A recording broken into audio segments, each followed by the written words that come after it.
बात अब मौसम की कर लेते हैं। भीषण गर्मी से मध्य प्रदेश इस वक्त तप रहा है। छतरपुर की ये तस्वीरें हैं, आप देख सकते हैं अपने टीवी स्क्रीन पर। छतरपुर में गर्मी ने पिछले 24 सालों के रिकॉर्ड को तोड़ दिया है। खजुराहो में तापमान पहुंच गया है 40.8 डिग्री पार। सबसे गर्म मध्य प्रदेश में खजुराहो दर्ज किया गया। ये देख सकते हैं मध्य प्रदेश के खजुराहो में भी 49 डिग्री के पार पहुंच गया है। छतरपुर की तस्वीरें आप देख सकते हैं। भीषण गर्मी जो पूरा उत्तर भारत है इस समय तप रहा है, लू की चपेट में है।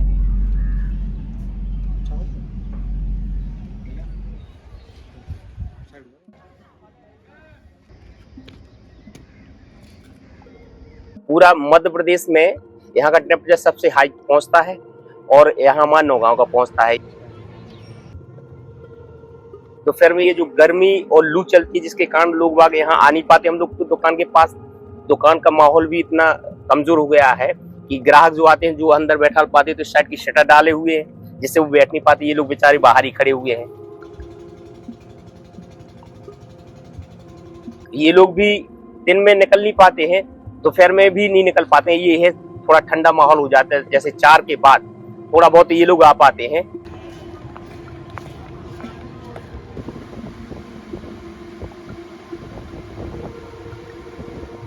क्योंकि खजुराहो पूरे टूरिज्म पे, ठीक है, विदेशी इंडियन जो भी टूरिज्म पे, और गर्मी में एकदम टूरिज्म कम जाता है तो जो लोकल के मार्केट है उन पे ज़्यादा असर हो जाता है, होटल्स पे ज़्यादा असर हो जाते हैं। सारे होटल सभी खाली पड़े हुए हैं।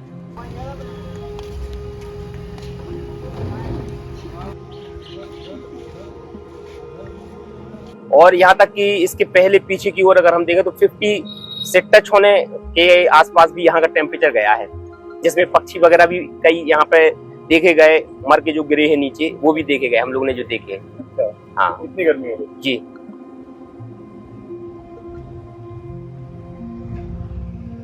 धरातली संरचना किसी भी क्षेत्र विशेष के तापमान को प्रभावित करती है।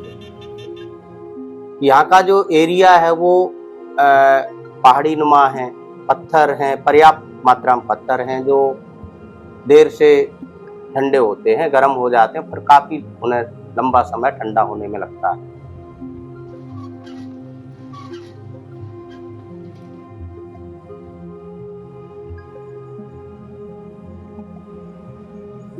दूसरा जो कारण है वो एक जो कर्क रेखा है वो नियरेस्ट निकल रही है, तो ये भी कुछ कारण हैं जिससे यहाँ का टेम्परेचर बढ़ रहा है निरंतर। बाकी फॉरेस्ट एरिया कम हो रहे हैं, वो भी एक रीजन है।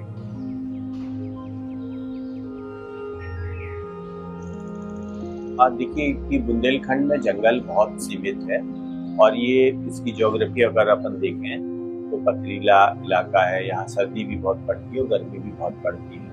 और सबसे बड़ी बात यहाँ ये है कि जो हमारा जंगल है ना, जो इसे हीट को मैनेज कर सकता था, वो जंगल और बढ़ना चाहिए था। लेकिन वो जंगल जो सीमित जंगल है उस पर भी बहुत बड़ा एक आघात, बहुत बड़ा हमला ये कहें या ये कहें कि इतनी तरह की परियोजना, इतनी तरह की गलतियां हो रही हैं। जैसे यहाँ पर अगर देखेंगे पन्ना में सिंगरौली रेलवे लाइन निकल रही है, रेलवे निकलेगी तो पेड़ कटेंगे, ये बात हमने मान ली, स्वीकार कर ली और पेड़ वो काटे गए। लेकिन फिर अभी हमको बताया जा रहा है कि वो एक टेक्निकल फॉल्ट थी और दूसरे जो पेड़ थे वो फिर से 50,000 प्लस पेड़ काटे जाएंगे।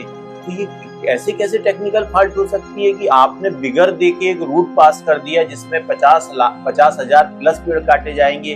दूसरी बात ये कह तो देते हैं कि हम इसमें प्लस पेड़ लगाएंगे, जैसे खजुराहो से झांसी तक ये 4 लेन बनी तो इसमें बहुत सारे बड़े बड़े मोटे मोटे पेड़ काटे गए हजारों की संख्या में, और इन्होंने कहा कि हम इससे दुगने पेड़ लगा दिए। लेकिन जब अपन वहां पे ग्राउंड पे जाओ तो आपको एक सिंगल पेड़ नहीं दिखेगा।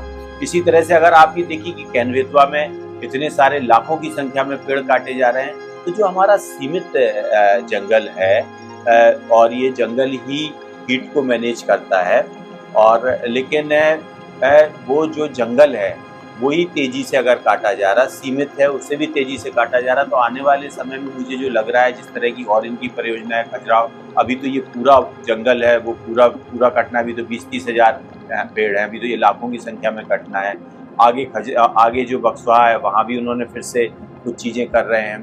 तो इसका टेम्परेचर जो है बहुत ही खतरनाक तरीके से आगे बढ़ रहा है।